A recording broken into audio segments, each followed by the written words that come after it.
Let's talk about maximizing your lending, leverage, and serviceability in the property game. Now, property is really a game of finance with a couple of houses thrown in the middle of it.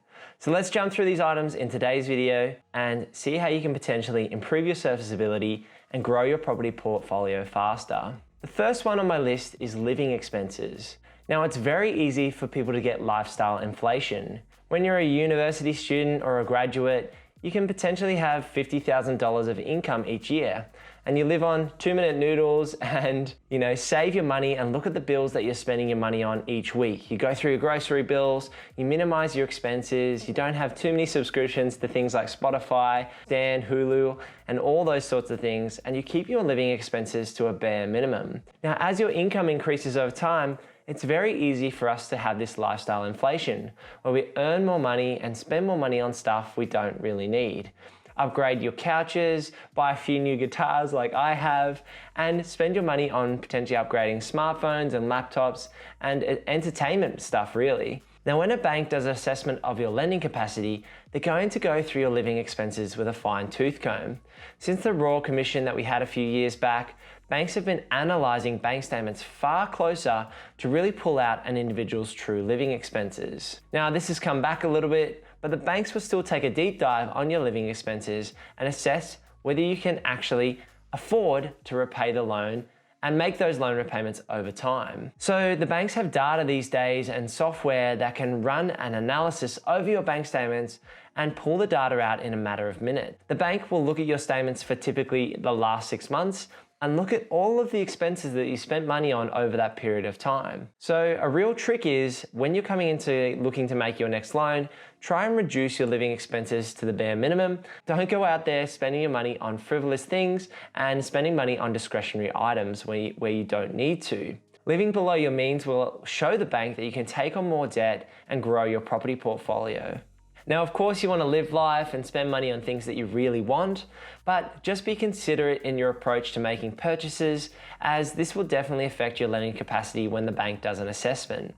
This really leads me into point number 2, and that is looking at different banks and brokers. No bank or broker is the same. They have different systems, different processes, different methodology, and so going through a broker out to multiple lenders and going to different banks, you're going to get different scenarios and different outcomes in terms of your serviceability and ability to take on more debt. Now, what this means is if you have a unique situation, like you're a business owner or you don't have consistent income because you've been changing jobs, then you might need to look at using a mid-tier lender or a lender that is more flexible in their situation. Some of the big banks are hard and fast and they'll want 2 years of tax returns and PAYG statements to give you a loan, but other lenders are more flexible in their policies. So aligning yourself with the right broker or the right bank can really make a massive difference in your lending outcome and your ability to grow your property portfolio. So really get to understand the banks and the policies that they have and look at your personal situation and trying to find a lender that will work best for you. This leads me to number 3, and this is bank valuations. So there are 3 common types of bank valuations. This is desktop, drive-by, and a physical inspection. Now, in different scenarios, different valuations can actually give you a better result. So say you haven't done any work on a property and it's in the same condition that you bought it, then maybe a desktop valuation will give you a better result than a physical valuation. Now, you don't really have much choice or scrutiny these days over what valuation you get or what value you get because they're randomly generated through the valuation system. And so a bank, when you go for a lending application and get a property assessed by a quantity surveyor, that quantity surveyor would have been randomly assigned based on a approved pool of valuers to go out there and look at the property that you're looking to purchase. But if you go to a different bank, you might get different valuers, and that can yield very different results. Between 3 or 4 valuers, you can have a disparity of potentially $100,000, and that can mean the difference between getting more money and access to more equity to grow your portfolio sooner. So take it into consideration that you might want to look at multiple banks if you're not happy with the first valuation you receive from your bank and through the valuer that they've used. If you go to a different bank, you might get a different valuer and you might get a different outcome in terms of the access to equity that is going to allow you to grow your property portfolio.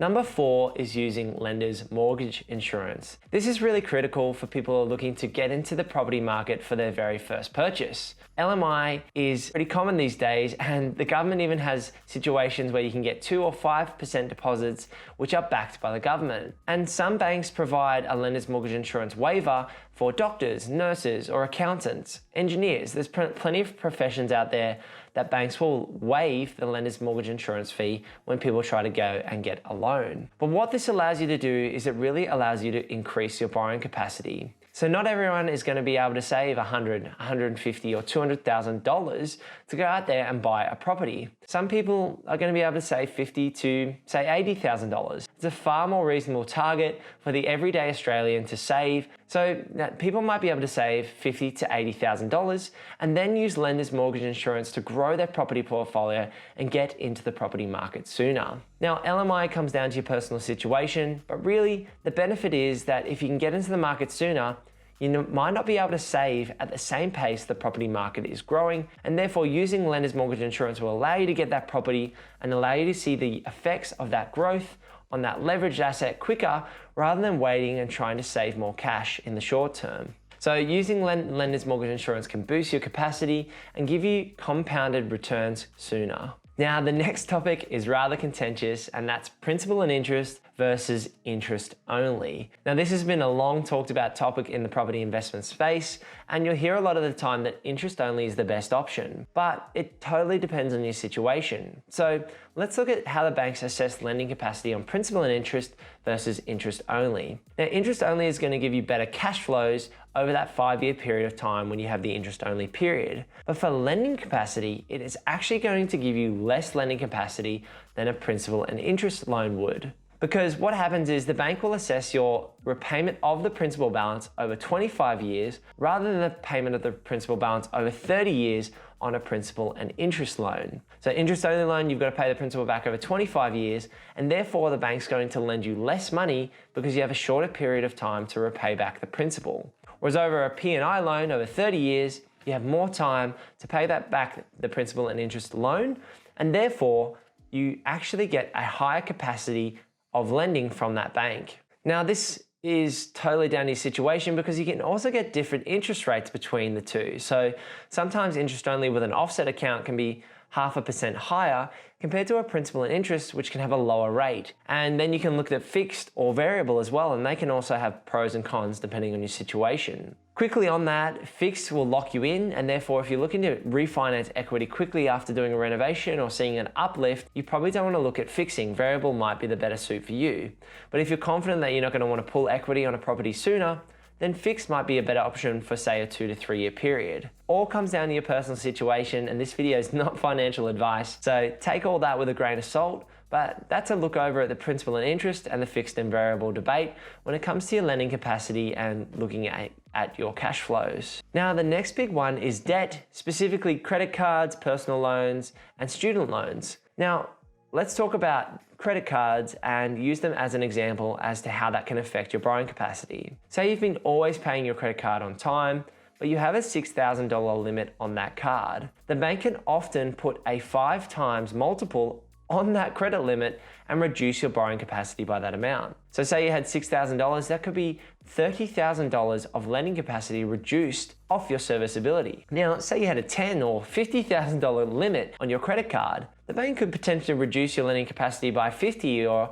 $150,000 depending on your situation. So a trick here with credit cards and credit facilities that you might have, like Afterpay, steer clear of those things if you can, is to actually remove them and not have them when you go for a loan application. So rather than submitting a loan application with a credit card on it, look at potentially cancelling your credit card prior to submitting your loan application with your bank or broker. This will allow you to maximize your serviceability and lending and potentially allow you to make a higher price point property purchase, giving you more exposure to the property market and more exposure to potential gains from property growth. Now, if you have any remaining bad debts lying around, make sure you try and pay those off before you go to the bank. So don't hold $50,000 of cash and have a 10% personal loan also accruing money. Try and pay those loans off before you go and get a mortgage. Of course, this comes down to your personal situation, and I know it's not easy to make repayments on things that you've taken debt on, but try and in the first instance not take on bad debt on personal loans or car loans if you can avoid it. Now, the final point I wanted to talk about in this video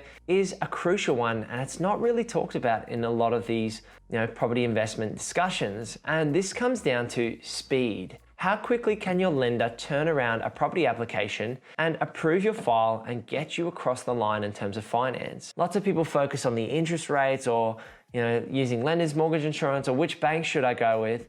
But one component that is often overlooked is the speed and turnaround time of your lender.